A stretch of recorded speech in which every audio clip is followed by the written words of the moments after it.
You know, there's a passage in a number of passages that emphasize this idea. The one that I was wanting to look at very briefly is in 1 Timothy chapter 1, where the Apostle Paul is sort of reviewing for Timothy, maybe by way of encouraging him, how the Lord had used him. And he says in 1 Timothy chapter 1, verse 12, I thank Christ Jesus our Lord, who has given me strength, that he considered me faithful, appointing me to his service. Even though I was once and he outlines all the things he was, a blasphemer, persecutor, a violent man. He says, I was shown mercy because I acted in ignorance and unbelief. The grace of our Lord was poured out on me abundantly, along with the faith and love that are in Christ Jesus. And then he says, I was shown mercy so that in me, the worst of sinners, Christ Jesus might display his unlimited patience as an example for those who believe on him and receive eternal life. And I think we could probably all plug ourselves in there, because we all have failings, we all have weaknesses, we all have shortcomings, and yet because of the goodness and the grace of God and the mercy of Jesus Christ his Son, we can be used in his kingdom, in his service, in some way, great or small. And tonight we have the Evdoxiatises with us, I guess that's the way you say it, tonight, to talk about their recent trip this summer, trips to New Zealand and Thailand. As I was thinking about this, we'll sort of follow the same format that we have been over the last couple of weeks. I guess I have an indictment on myself, and that is that I know you guys. You've been here approximately a year at Red Bank, roughly, but I don't really know you super well. So what I'd like for you to do to begin here, I'd just like for y'all to share a little bit about yourselves. Tell us a little bit about your background, where you're from, birthplace, things you've done, how you met, all those kind of things. So just let us get to know you here very quickly. Sylvia, you going first? Okay, good. I think that mic's hot. So I'm Sylvie, and I was born in Quebec, Canada, and that's where I grew up.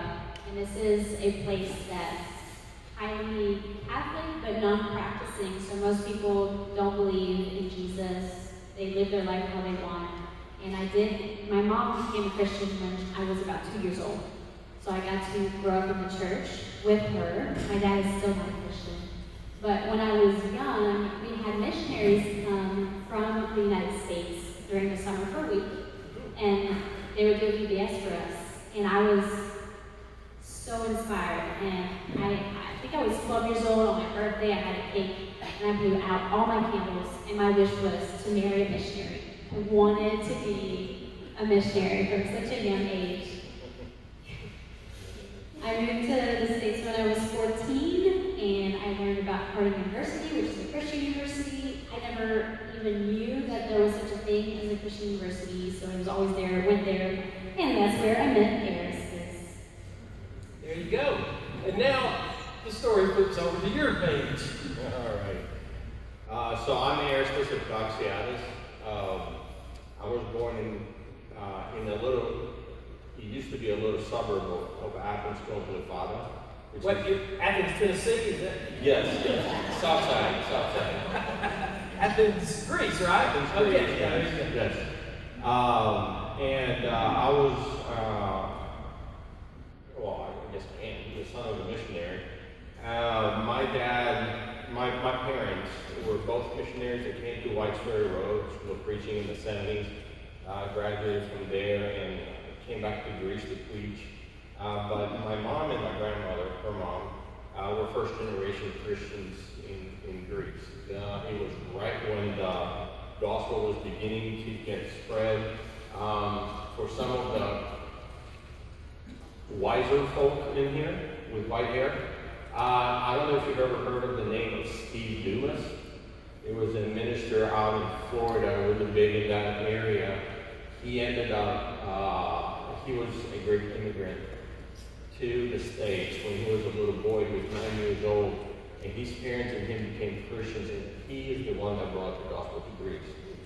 And my grandmother, my mother was 14 when she got baptized, and that's how we got to know the Lord. And then my dad, the story is long, and I'm going to shorten it. But my dad, so my mom was pretty, but my dad was a sailor, and he lived a sailor life. Very much so, not a Christian. He was an Orthodox, but kind of like, so he said, not practicing. Most people are Orthodox, not practicing in Greece.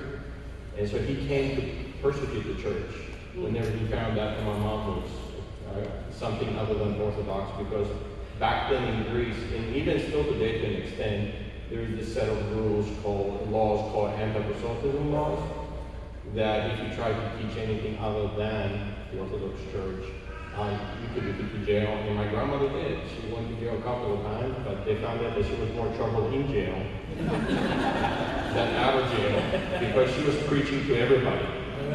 And so they kicked her out twice, and then they never bothered her after that. But I grew up in Greece. I graduated high school in Greece, and then I came to partying. I was going to go to White Ferry Road, but they closed it down. And I came to partying, and for the next 2 years, I wanted nothing to do with God. And then 2 years later, well, actually the first 2 years I was okay with it.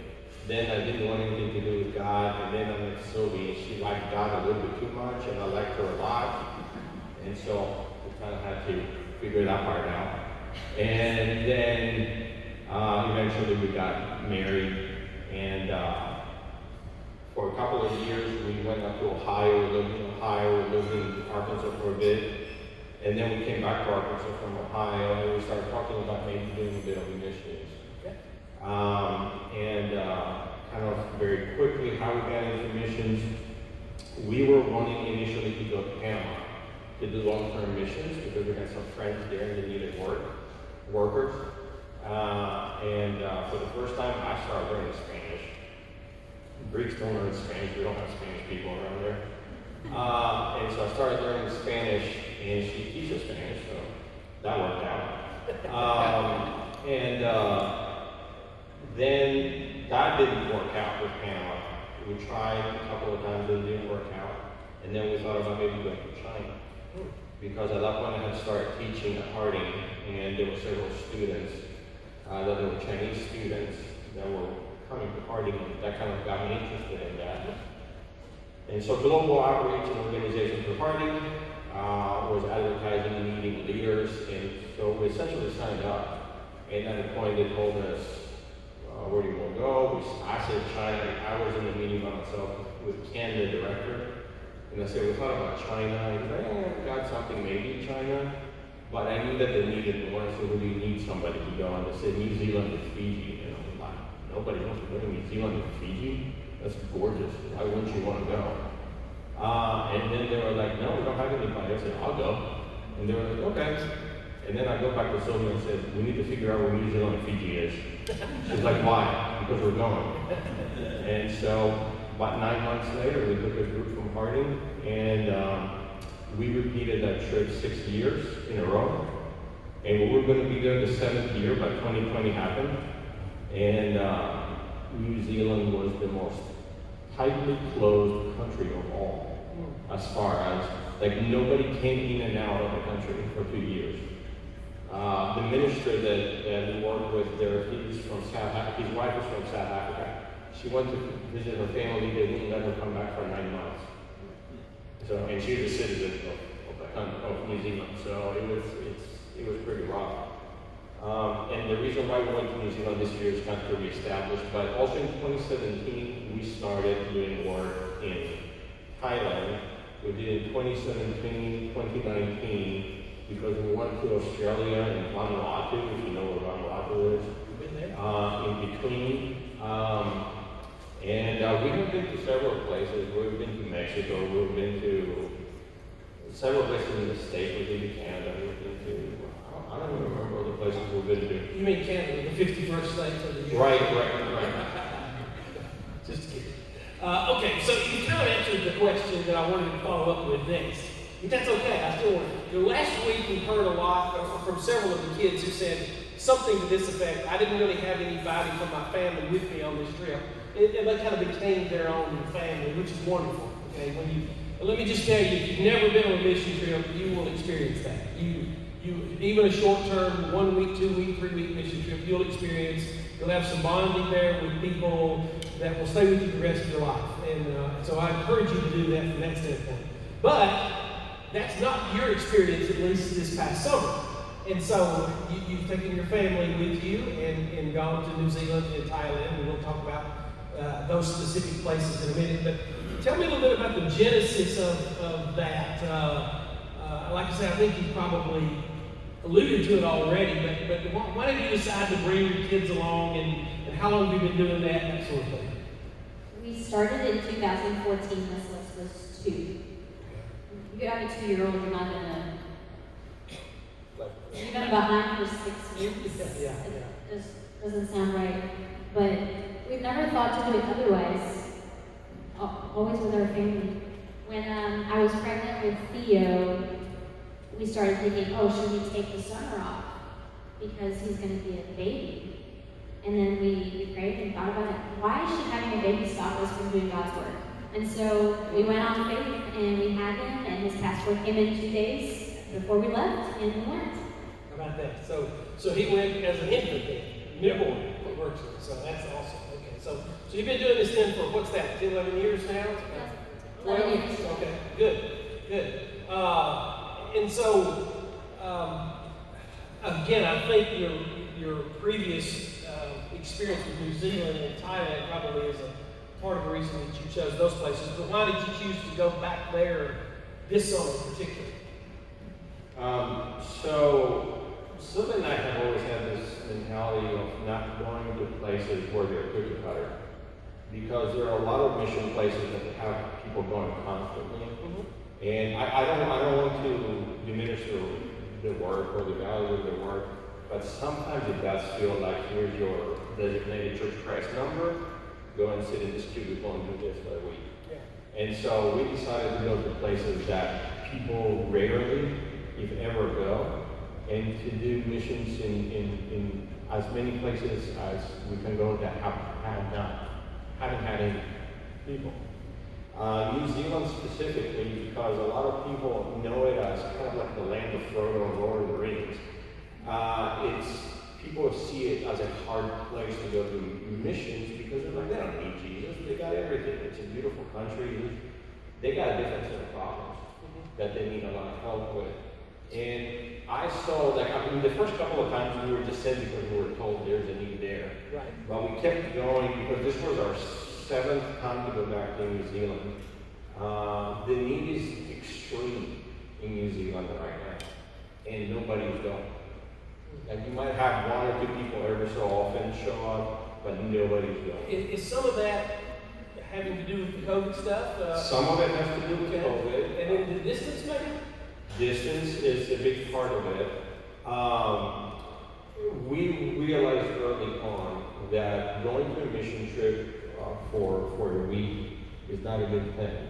And I'm not knocking people that go for a week, but going for a week, you don't have the chance to actually build any relationships with anybody. You barely get to know them, and they leave. And so we realized that with New Zealanders, because they're hard to warm up to you. They're very British in that aspect. They're kind of quiet and very straightforward. And so they will tell you when they accept you. And so we found that out to be at least at about 10 days or so, and that it started to trust you a little bit. And so we decided that that's part of it. We're gonna make our trips longer. Sure. And I can vouch for the value of going back to a place. Numerous times I've been to, with Robert Martin and Randy English, to several places in the South Pacific numerous times. And you do build those relationships, even if you're only there for, usually those South Pacific trips are about 3 weeks. But even if you're only there for that short period of time, and then you go back a couple of years later, those relationships are still there, and they're strengthened, and there's a special bond that's there. So I understand where you're coming from that standpoint.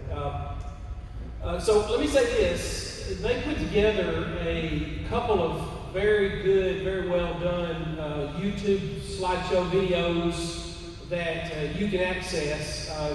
How would we access those? You sent them to me and I watched them both, they're very well done.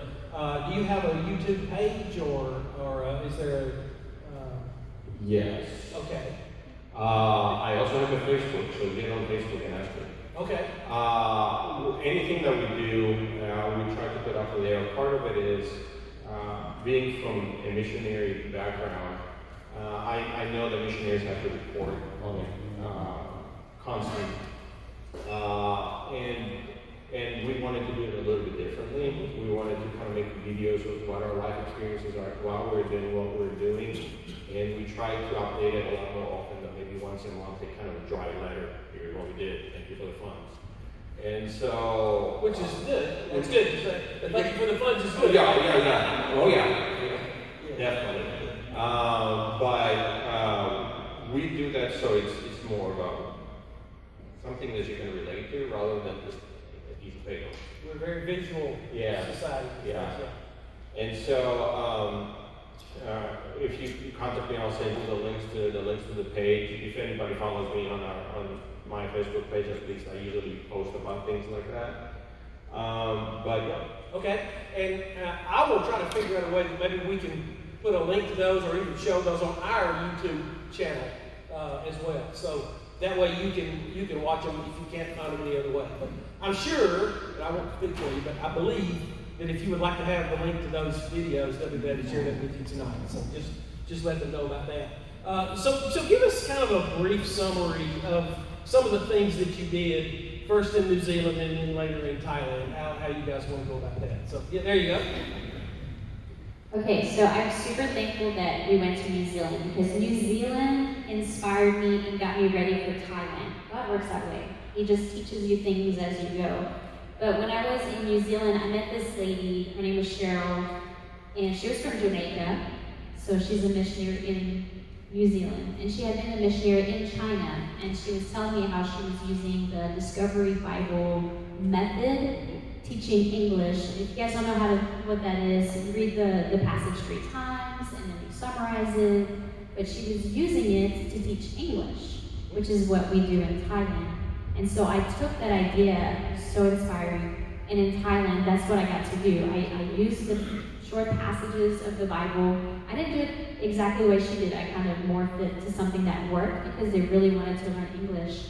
And so first time through, please underline the words you don't know, and we talk about those words. Second time through, look at these verbs and conversation, all these things. And it was so exciting to get to share the Bible with people who have never heard anything about it. They don't know Jesus, and it puts me on fire. I love that so much.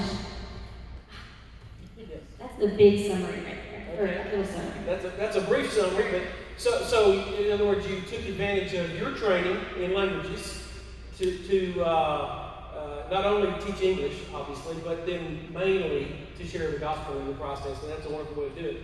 I know that that's the way a lot of the message has gone to China as well. To people want to learn English, different places around the world. And by the way, another one of the questions were some of the barriers, and almost everywhere you go around the world, there are some language barriers, right? And yet, because we speak English, people want to know how to speak English. It is a universal language, a worldwide language. This is the reason I love going to Thailand, China, all those places. Because I'm white. Which sounds weird, but it is a magnet. People, they'll look at you and I'll say, hey, I'm going to teach English. And yes, they come to you because you look the part, they're interested. And that's the door. The door opens so easily there. And I'm just so excited. I had an experience in Solomon Islands similar to that. And I didn't realize it until after I came home. This is back in some of the first few trips that I went. And they were still taking pictures. For those of you who are young, those are little pieces of paper that have images on them. Okay, but I saw this picture and I realized why I stood out. Number one, I was about a head taller than all the Solomon Islanders, and number two, I was the only white guy in the picture. And so, yes, that is in different places in the world. Our physical features and language and so forth is an attraction that we can use. That's one of the ways God uses us, right?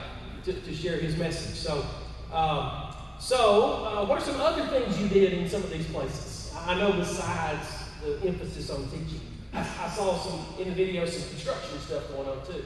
Yeah. Well, again, New Zealand and Thailand are very different mission fields. 100% different mission fields. New Zealand is a lot more of emotional support and spiritual support. So sometimes it's a lot about teaching a lesson, not like what does Matthew, whatever say, but more on specific issues that people are dealing with. This time they asked me to focus on hopelessness and depression, because there's a lot of that happens in New Zealand specifically, because especially within the churches, COVID was really rough with the churches, way rougher than it was here. I think the southern island of New Zealand doesn't have any churches left, if I'm not mistaken. And there's only one couple that kind of meets with a couple of people here and there, but that's about the extent of it.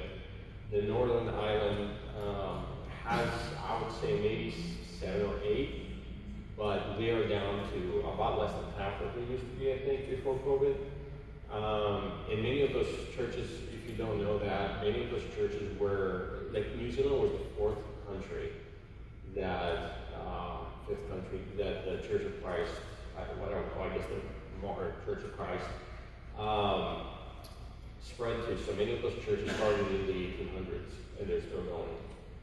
So many of them are closing their doors, and so they had a very defeatist attitude when we went there. So a lot of our work there was to encourage them, because many of them had the attitude of, we're waiting to die out.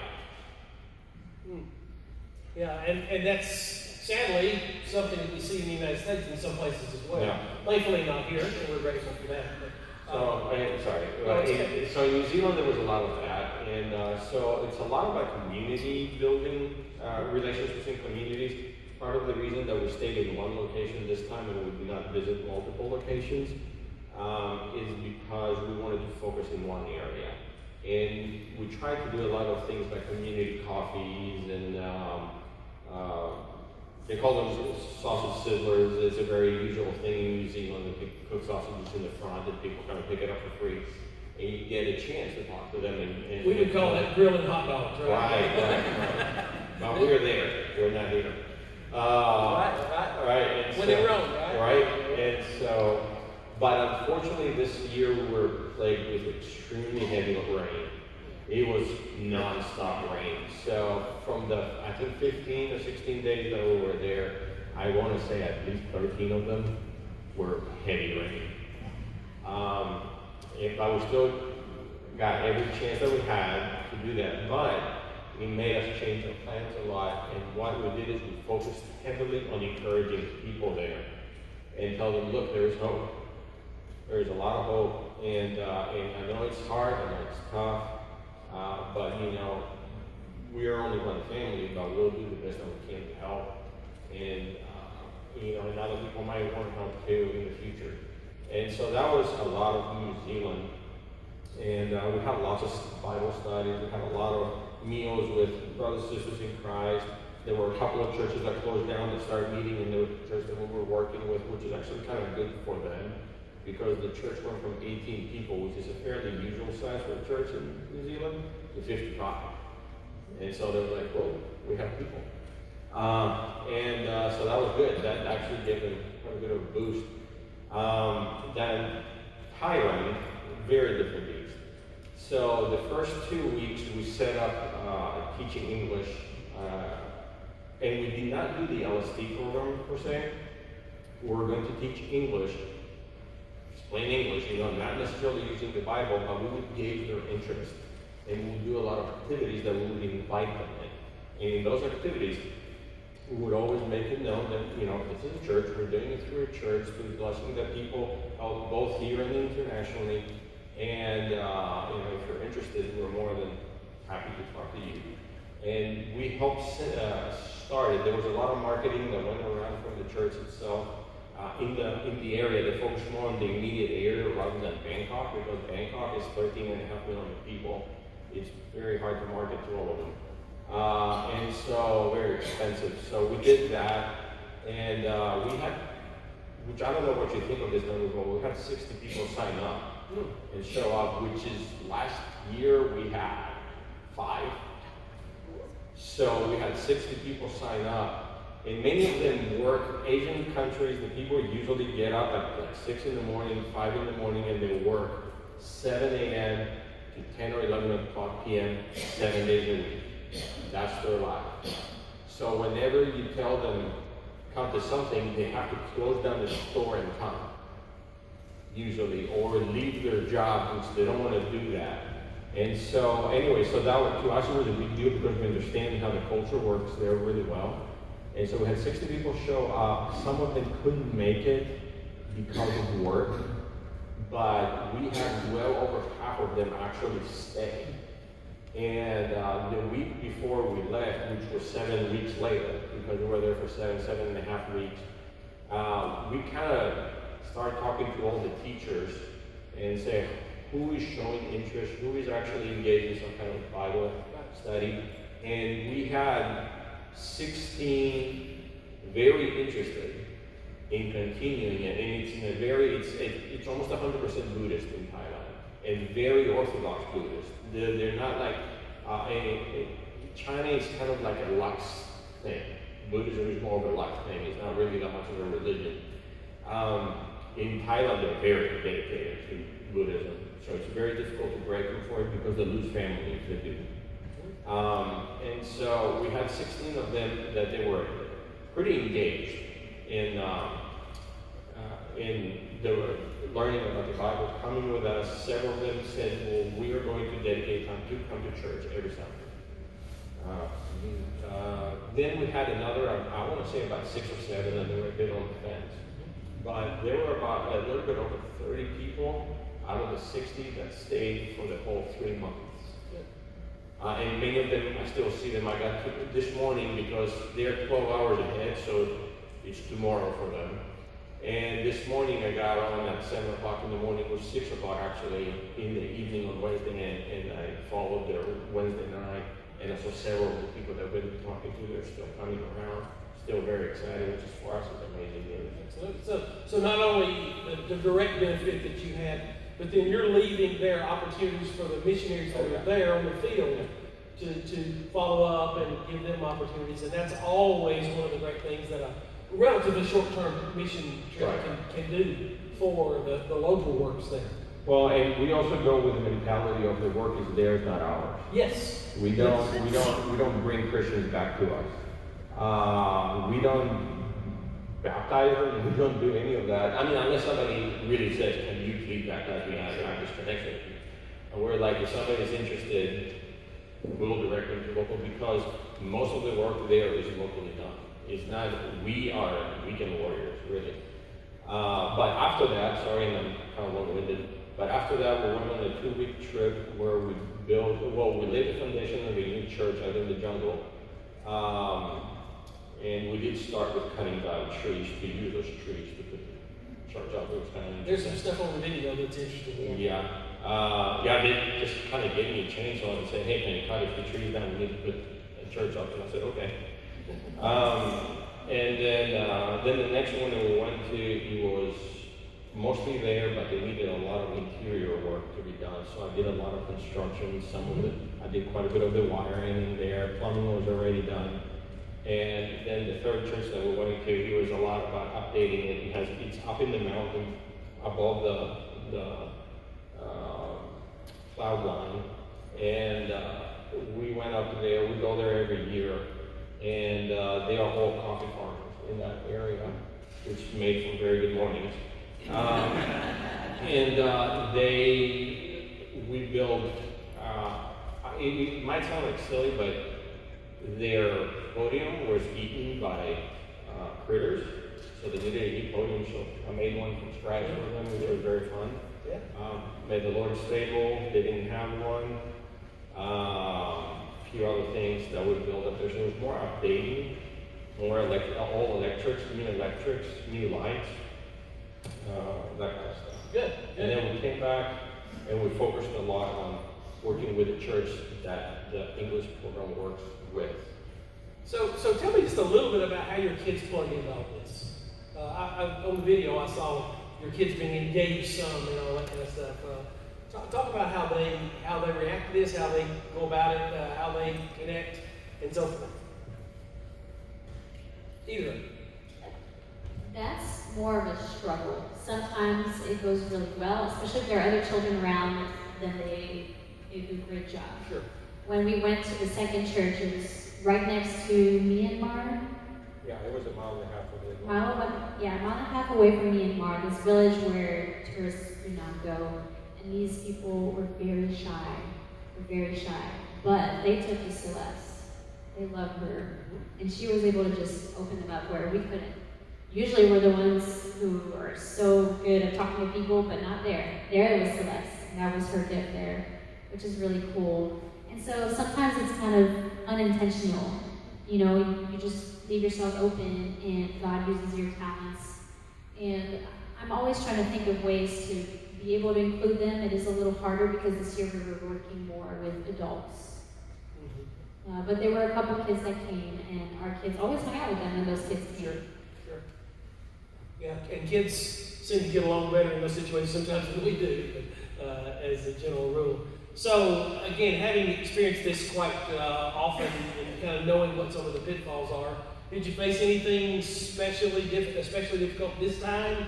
Or something that was unusual or unique, or maybe even in the past? What are some of the challenges you faced? Are you talking excluding the war in Cambodia, the 2 earthquakes and the volcano? Other than that, yeah, that's it. Now, the biggest issue actually in Thailand is what you eat and drink. Central America, you get sick. Thailand, you get above that. It's rough if you're not careful. I like the Komodo dragon. It tasted great, so we do not like it. But outside of that, usually what it is fatigue, because Thailand is really hot. And there were days, like the first part of the trip was unusually cool. We had lower 70s, upper 80s, which we've never seen in Thailand. Usually it's in the 100 teens. And so it was a very cold year. It was thankful for us. But then it remembered that it needed to be hot. And so the last 3 weeks that we were there, heat index on a daily basis was about 110 to 115. And air conditioning only when you sleep outside, you're outside. And this year I got so dehydrated one day that my body stopped sweating, because I've never had that happen before. And I didn't realize that until I drank water, and then I just went, start sweating instantly. That was interesting. So health is an issue there sometimes. People they don't go against you there terribly much. With what you believe, they'll just ignore you and move on. But New Zealand, people can get into your face because they're a very, very atheistic country right now. And the only denominations, Christian denominations that have any success are only the ones that they're very LGBTQ plus accepting and positive. And those are the only ones that sometimes will do okay. And the churches of Christ are not. And so usually it's pretty, if they choose to talk to you, they can get pretty abrasive pretty fast. So in some ways, some of those same challenges are some of the same ones we face as far as resistance and so forth. But there's always those breakthroughs when you do find someone, like you described, somebody that sort of clicks and you have an opportunity to share Jesus with them. That's wonderful. Well, again, I just want to say, and believe it or not, our time's about gone. So I do want to say that if any of you would like to see these videos, I'll get with Jamie and whomever, and we'll try to figure out how to get them on our YouTube channel. But I'm sure that tonight they can give you the links to those. If you have any questions, man, now let me ask you this: do you have plans for next summer yet? This is not the kind of thing you can do overnight. But are you thinking about next summer yet, or is there a plan for next summer? I started organizing next year in July. So because we have to, I do most of the organizational aspect of our trips, all the logistics and that kind of stuff. And I usually have to put 9 or 10 months of work before we can go. Because there's a lot of things. So we have to pay everything news and all kinds of stuff, of course. But we have more places than we have time for, is the issue that we have right now. Because we have been invited by 2 places in New Zealand to go back, which we'd love to. We have been invited, well, I kept on getting invited with Greece. Also Thailand in multiple locations, which is more than we can do. The one thing I would say, actually, if I may use a few minutes, is that we need actually you guys to come with us. And I know it's a lot of people are saying, okay, you're going to the other side of the world, we have families, we have lives, we can't afford it, we can't, that kind of stuff. But it's very difficult to explain how much need there is. And we're not talking about like financial need, just need. There's so many people that do want to learn about God and the man that people are talking about. And that is one of the issues that we were running. One year we were in New Zealand, and there was a group that used to be kind of an ex-Boston movement group that had, I don't know what you want to call it, but maybe changed their way or whatever. And they had a very good church that they were working on the southern part or central part of the Northern Island. And they were very good at what they're doing, and that is New Zealand, which New Zealand is a very tough place. They had people begging them to study the Bible, and they had to wait 2 months to get just because of the volume. Yeah. And so places like New Zealand get kind of a bad rep because of that, but it needs people to go. There is only so much that Sylvia and I can do, because by the time we leave, we're both exhausted from the work, because we don't go for 1 or 2 weeks. We go for the summer. We've been out before for 11 straight weeks. It's not. We don't have breaks. And we're constantly working, like 7 days a week we work. Well, and so if anyone would like to go for part of that time, if you're available, I know we have some folks that are retired. We have some folks that are teachers, like you guys have been, and so you have that time in the summer. So touch base with these guys, and they'll be glad to talk to you about it and what all is involved in that. Well, again, thank you for sharing with us what the Lord has done in you. Anything else you want to say before we close things out here? For the next 4 hours, I would like to say. You have about 4 minutes. Okay, so, but seriously, I know a lot of people say, oh, y'all come down to wherever. If you do, if you want to, please talk to us. But I want to say something because you touched on that earlier. How has it affected our family? Mm-hmm. For us, it has done 2 exceptional things. Number one, it is the best education you can ever give your child. Simply. It's education for your child in the ways of God, education of just other cultures, other countries, other languages, other customs, whatever it might be. So that is very important. Family is very important if you can go with your family, because it will strengthen your relationship with your children. My children have come back because now they know what the world looks like. Theo started traveling when he was 7.5 weeks old. Like his first 5 months of life, he celebrated in 5 different countries. We're not made of money, I promise you. We were supported to go. But whenever Theo comes back, he comes back from school and I'm very confused. And I'm like, what's wrong? He's like, some of the kids say the dumbest things at school. And I was like, hey, you need to be a little bit, but they're dumb. And I said, why do you say that to them? And he said, they worry about whether their Game Boy is running or not. We were just talking to somebody that didn't have food. Yeah. And I was like, so it's a paradigm shift, right? Yes. It changes the way you view the world, that's for sure. Yes. And that's always one of the blessings of doing some kind of mission work in places that are unfamiliar to us. So, well, again, thank you guys for sharing with us tonight. Thank you for what you've done, what you are doing, and what you will do. And I pray that this will inspire us to be planted where we are and plant those seeds as much as we can.